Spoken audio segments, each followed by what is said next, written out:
الحمد لله نحمده ونستعينه ونستغفره ونؤمن به ونتوكل عليه ونعوذ بالله من شرور أنفسنا ومن سيئات أعمالنا من يهده الله فلا مضل له ومن يضلل فلا هادي له وأشهد أن لا إله إلا الله وأشهد أن محمدا عبده ورسوله أما بعد فإن خير الحديث كلام الله وخير الهدي هدي محمد صلى الله عليه وسلم وشر الأمور محدثاتها وكل محدثة بدعة وكل بدعة ضلالة وكل ضلالة في النار.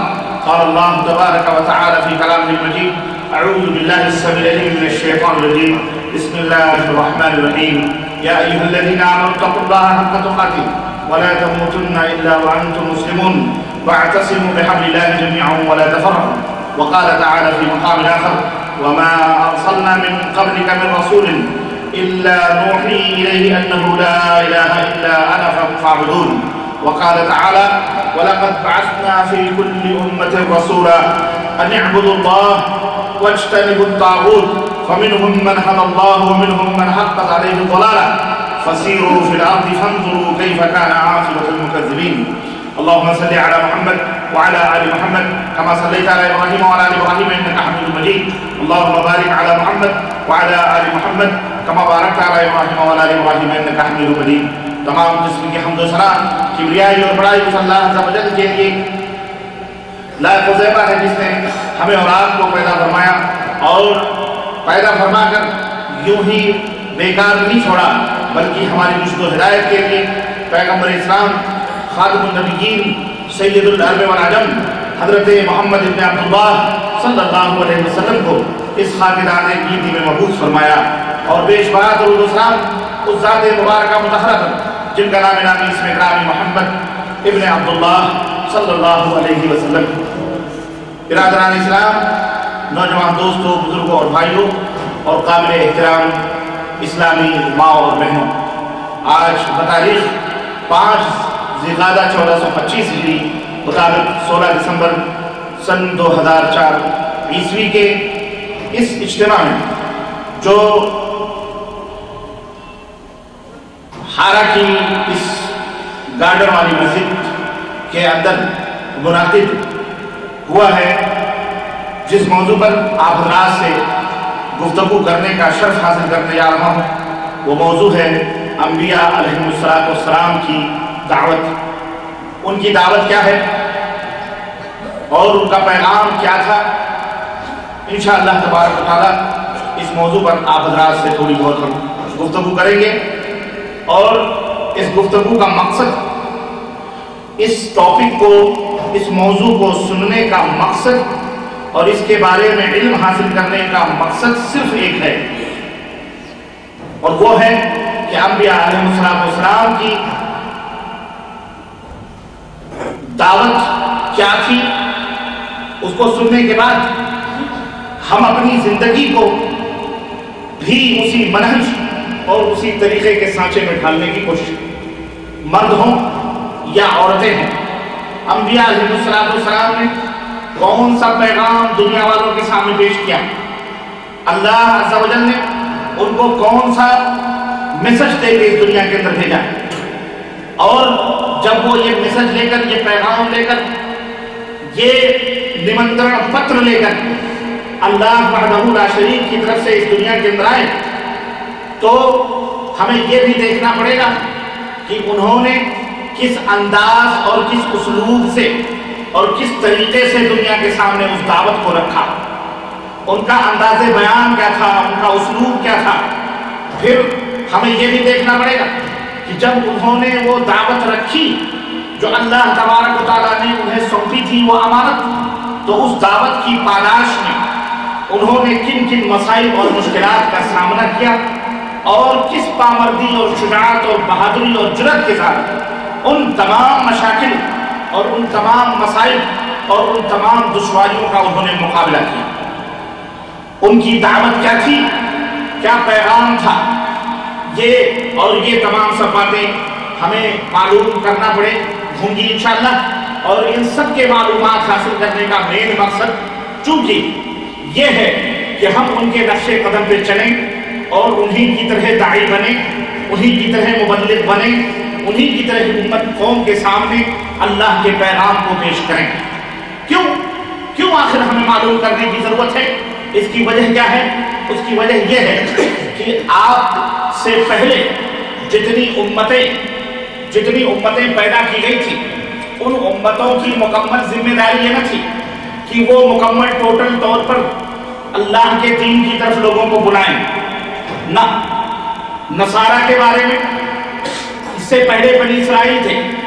قرآن کریم کا مطالعہ کر جائیں، قرآن کریم میں کہیں بھی اللہ تبارک و تعالیٰ نے ان کے سروں پر یہ ذمہ داری ہے، ان کے کندھوں پر یہ ذمہ داری نہیں رکھی تھی کہ میرا پیغام میرا رسول لے کے جا رہا ہے، تم اس پیغام کو عام کرو، تم بھی اسی کے ساتھ شریک ہو۔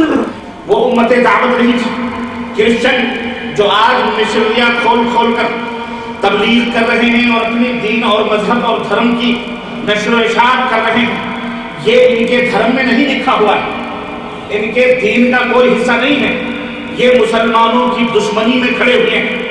یہ اپنا تحفظ کرنے کے لیے، اپنے اس باطل اور جھوٹے دھرم کو بچانے کے لیے انہوں نے مشنریوں کے فائل کھولے ہوئے ہیں، منہ کھولے ہوئے ہیں، تاکہ کہیں اسلام کے یہ مبلغین، اسلام کی یہ ابدی دعوت، اسلام کا یہ امن و سکون والا دھرم، اسلام کا یہ امن و سکون کا پیغام، وحدانیت الہی کا یہ پیغام ان کے تسلیس کے گھرودوں کو چکنا چور کر کے کہیں ان کے افراد کو اپنے دامنوں کے اندر سمیٹ نہ لے، تو ہمارے ملک، ہماری دولتیں، ہماری حکومتیں، ہماری سلطنتیں ساری کی ساری ہمارے ہاتھوں سے چلی جائیں گی، اور وہ منمانیاں، وہ نفسانی خواہشات اور وہ زناکاریاں، وہ عیاشیاں، وہ بدماشیاں، وہ شرارتیں جو وہ دین عیسوی کے پس پردہ اور اپنے مذہب کے زیر سایہ اپنے گرجا گھروں اور اپنے چرچوں اور اپنے عبادت قدوں میں کرتے ہیں، اس کا کہیں راز فاش نہ ہو جائے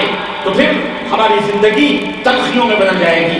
اس لیے انہوں نے اسلام کے مقابلے میں مشنریاں قائم کری ہیں، گورنمنٹ اسکول بنائے، کالجز بنائے، ہاسپٹل بنائے، ڈسپنسریاں قائم کی اور اپنے لوگوں کو داخل کیا، تاکہ امن و سکون کے نام پر، راحت کاری کے نام پر، شفایابی کے نام پر، تاکہ اس طرح سے لوگوں کا دل جیت کر اور ان کے دین اور دھرم سے ان کو بے دین و بے دخل کر دیا۔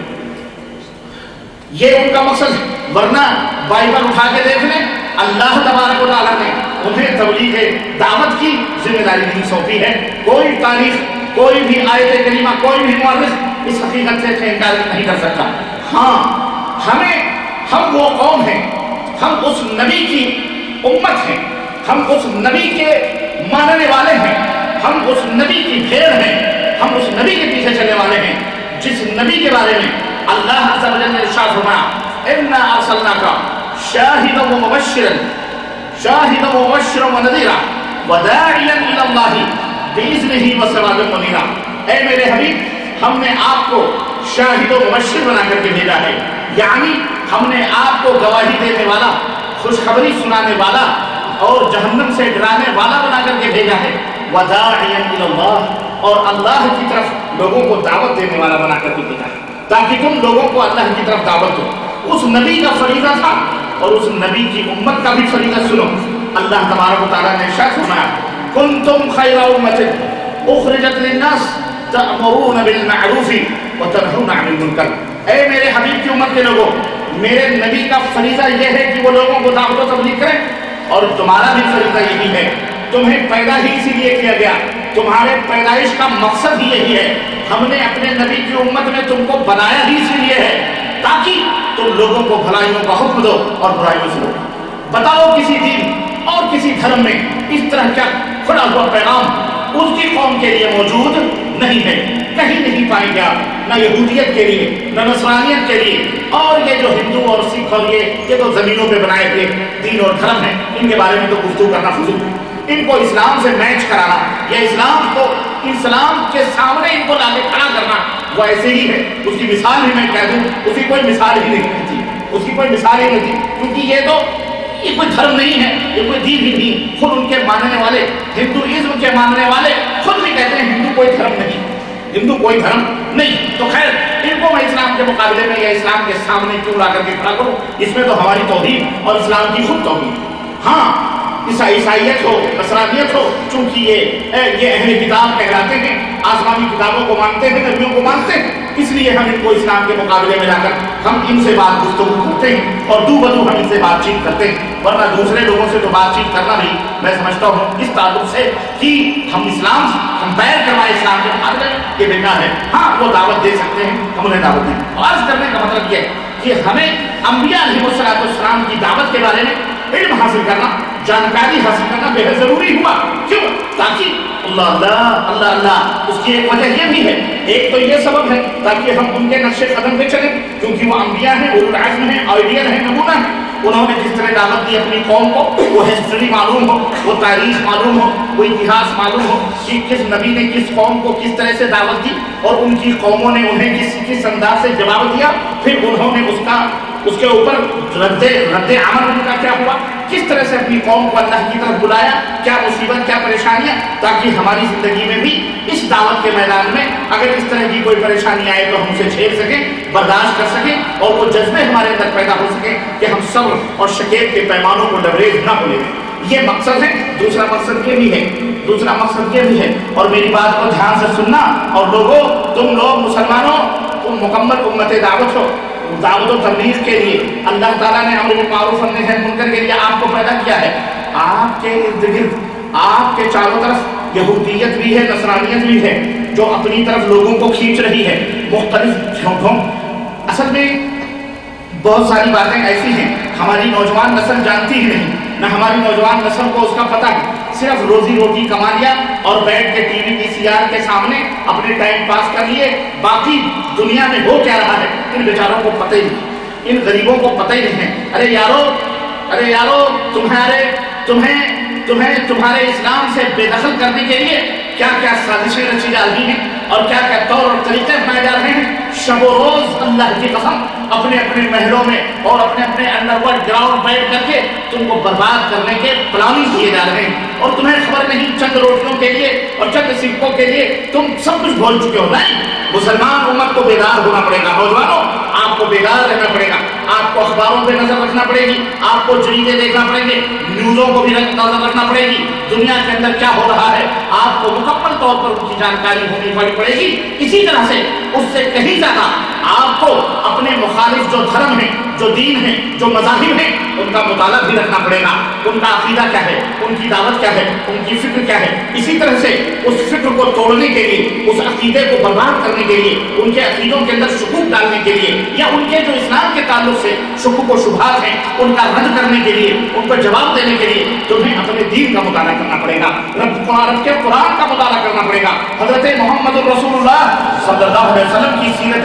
طیبہ کا مطالعہ کرنا پڑے گا، اور اسی طرح انبیاء علیہ السلام کی دعوت کا مطالعہ کرنا پڑے گا۔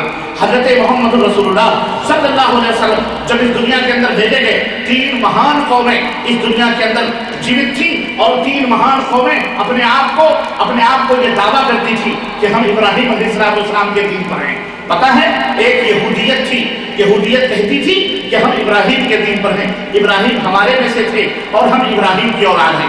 دوسری طرف نصرانیت تھی، یعنی جیسس کو ماننے والے، عیسیٰ علیہ السلام کا کلمہ پڑھنے والے، یہ کہتے تھے نہیں، ابراہیم ہماری قوم سے تھے اور ابراہیم کا عقیدہ، ابراہیم کا عمل، ابراہیم کا کردار وہی تھا جو ہمارا ہے، جو ہمارا ہے۔ اس لیے وہ کیا کہتے تھے، کونوا ھودا او نصارا تہتدوا۔ قرآن کہتا ہے کیا کہتے ہیں وہ لوگ، وقالوا کونوا ھودا او نصارا تہتدوا۔ یہ نصارہ کہتے ہیں، یہ یہودی کہتے ہیں، لوگوں اے سنسار کے بادشاہوں، یہودی بن جاؤ ہدایت پا جاؤ گے، یہودی بن جاؤ نجات پا جاؤ گے۔ یہودیت کے اندر نجات ہے، یہودیت کے اندر سورگ ہے، یہودیت کے اندر جنت ہے، یہودیت کے اندر خلد ہے، یہودیت کو اپنا لو، پوری دنیا تمہارے زیر لگی ہے۔ یہودیت وہ دین ہے کہ اپنے مقابلے میں سارے انسان کو خنزیر سے بھی برتر سمجھتی ہے۔ ہاں، یہودیت وہ دھرم ہے کہ اپنے کہتے ہیں، یہودیت وہ دین ہے، وہ آج بھی دعویٰ کرتے ہیں، کل بھی دعویٰ کرتے تھے، آج بھی یہودی دعویٰ کرتے ہیں، نحن احباء اللہ، ہم اللہ کے محبوب بندے ہیں۔ نہیں معلوم تمہیں؟ نہیں معلوم، واللہ نہیں معلوم۔ بہت کم مسلمان ہیں جن کو معلوم، وہ جانتے ہیں یہودی کیا ہے، انہیں تو اپنے اسلام کے بارے میں معلوم نہیں کہ ہم مسلمان ہیں تو کیسے مسلمان ہیں۔ کب تک کب تک تمہیں جگانا پڑے گا یہ میری سمجھ میں نہیں آتا ہے. مسلمانوں کب تک آپ کو بیدار کرنے میں ہمیں ٹائم لگے گا یہ ہمیں سمجھ نہیں آتا. بیدار ہو جاؤ, بیدار ہو جاؤ. اللہ کی قسم یہ دنیا یہ مال یہ میل ہے, میل ہاتھوں کی. ہاں اس کے پیچھے پڑھ کر اپنی دنیا آخرت برباد کرو. ان تنصروا اللہ ینصرکم